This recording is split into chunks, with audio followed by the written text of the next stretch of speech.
네, 오늘 사회시간 선생님과 공부했던 우리나라 도시 발달의 특징을 정리하는 정리학습 시간 가져보도록 하겠습니다. 자, 먼저 우리나라 도시수와 도시의 인구의 변화를 알 수 있는 지도를 한번 보도록 할 텐데요. 자, 이 지도를 보기 위해서 먼저 범례를 여러분들이 먼저 확인할 수 있어야 된다고 그랬죠. 자, 이 범례에서 원은 도시를 말하는 거고요. 원의 크기가 도시의 인구수를 나타낸다는 거. 그래서 도시의 크기는 넓이가 아니라 그 도시에 얼마나 많은 인구가 있느냐에 따라서 도시의 크기가 정해진다는 거. 자, 그래서 1960년대에 우리나라 그 인구 도시수와 도시의 인구수를 나타낸 지도를 보면요, 인구가 100만 명 이상인 도시가 딱 두 곳 있었어요. 서울과 부산 딱 2개 있었습니다. 그리고 전국적으로도 전체 도시는 27개 정도 있었습니다. 자, 그런데 이 60년대는 농업 중심 사회였는데요. 70년대 공업이 발달하면서 공업 도시가 발달해요. 그러다 보니까 많은 사람들이 공업 도시로 모이면서 도시의 인구가 증가하게 됩니다.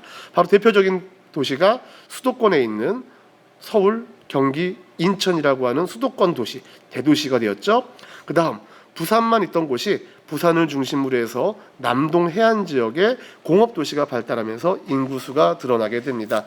자, 촌락에 살고 있던 많은 사람들이 일자리를 찾아서 도시로 모여들면서 대도시, 서울 지역과 부산 지역에 있는 수도권과 남동 해안 지역의 도시들이 크게 발전하게 됩니다.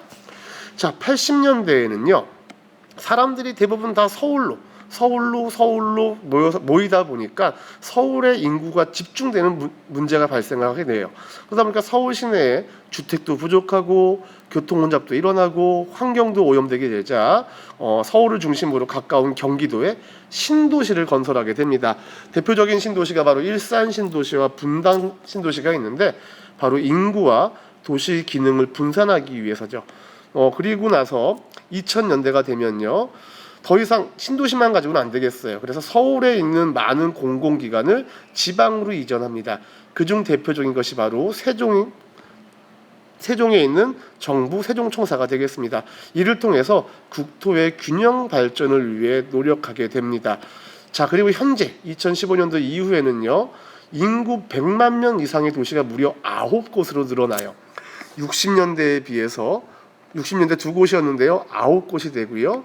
서울, 인천, 수원, 대전, 광주, 대구, 창원, 부산, 울산 이렇게 9개가 됩니다.